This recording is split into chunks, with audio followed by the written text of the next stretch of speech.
Hello everyone. Website అయితే ఇంతకు ముందే అప్డేట్ చేయడం జరిగింది. మీరిక్కడ చూడొచ్చు. ఇంతకుముందు processing fee, verify payment status, slot booking ఈ 3 ట్యాబ్సే ఉండడం జరిగింది. ఇప్పుడు క్యాండిడేట్ రిజిస్ట్రేషన్ ఇవ్వడం జరిగింది.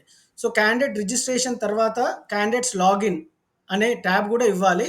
అది కొద్ది సేపట్లోనే వస్తుందని నేను అనుకుంటున్నాను. ఈ క్యాండిడేట్ రిజిస్ట్రేషన్ ఏంటి అంటే పాస్వర్డ్ జనరేట్ చేసుకోవడం కోసం. సో, ఈ పాస్వర్డ్ జనరేట్ చేయాలంటే మీ సర్టిఫికేట్ వెరిఫికేషన్ తర్వాత మీ రిజిస్టర్డ్ మొబైల్‌కి ఒక లాగిన్ డీటెయిల్స్ అయితే వస్తాయి. 8 డిజిట్ నంబర్. దాంతో మాత్రమే మనము రిజిస్ట్రేషన్ చేసుకొని పాస్వర్డ్ జనరేట్ చేయాలి. ఎలా అనేది మీకు చూపిస్తాను. Registration number, hall ticket number, rank and date of birth enter చేయాలి. రిజిస్ట్రేషన్ నంబర్, హాల్ టికెట్‌లోనే ఉంటుంది. మీ ఎంసెట్ ర్యాంక్ ఇక్కడ ఎంటర్ చేయాల్సి ఉంటుంది. మీ date of birth. For example మీ డేట్ ఆఫ్ బర్త్ 1/7/2007 అనుకోండి. మీరు 01/07/2007 ఎంటర్ చేసి జనరేట్ పాస్వర్డ్ అని కొట్టగానే అక్కడ మీకు పాస్వర్డ్ జనరేట్ చేయమంటుంది. మీరు పాస్వర్డ్ జనరేట్ చేసుకోవచ్చు. ఈ వీడియోలో ముఖ్యంగా నేను ఇన్‌స్టిట్యూట్ ప్రొఫైల్ గురించి చెప్పాలనుకుంటున్నాను. సో, మీరు వెబ్ కౌన్సెలింగ్ చేసే ముందు తొందరపడకండి. ఇన్‌స్టిట్యూట్ ప్రొఫైల్ గురించి ఒక్కసారి చూసుకోండి.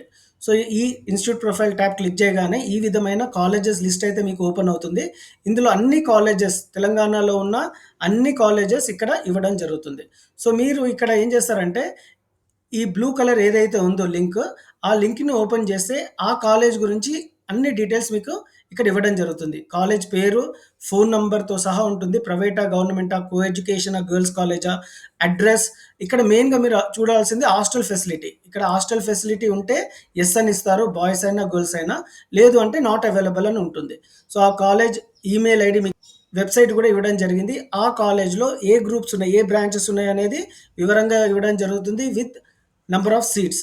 అండ్ ముఖ్యంగా మనం తెలుసుకోవాల్సింది ఆ కాలేజ్‌లో ఎంత ఫీజ్ ఉంది అనేది కూడా మనకు తెలుస్తుంది. సో, ఇయన్నీ ఇన్ఫర్మేషన్ మనము ఇక్కడ ఇన్‌స్టిట్యూట్ ప్రొఫైల్‌లో తెలుసుకోవచ్చు. గవర్నమెంట్ కాలేజెస్‌లో ఫీజ్ ఎలా ఉంటుంది, ప్రైవేట్ కాలేజ్‌లో ఫీజ్ ఎలా ఉంటుందనేది ఇన్‌స్టిట్యూట్ ప్రొఫైల్‌లో చూసి మాత్రమే మీరు వెబ్ కౌన్సెలింగ్ పెట్టుకోండి స్టూడెంట్స్. ఇక్కడ ఇంకో ట్యాబ్ అయితే ఇవ్వాలి, క్యాండిడేట్స్ లాగిన్ అని. ఆ క్యాండిడేట్స్ లాగిన్ అని అప్డేట్ చేస్తారనుకుంటున్నాను తొందరలో. సో, ఆ క్యాండిడేట్స్ లాగిన్‌లో ఎళ్లి మీ క్రెడెన్షియల్స్ అంటే మీ లాగిన్ ఐడీ, పాస్వర్డ్ యూజ్ చేసి మీరు లాగిన్ అయ్యి వెబ్ ఆప్షన్స్ పెట్టుకోవచ్చు. ఈ వీడియో మీకు హెల్ప్‌ఫుల్ అయినట్టుంటే please give a like, share with your friends. Thank you.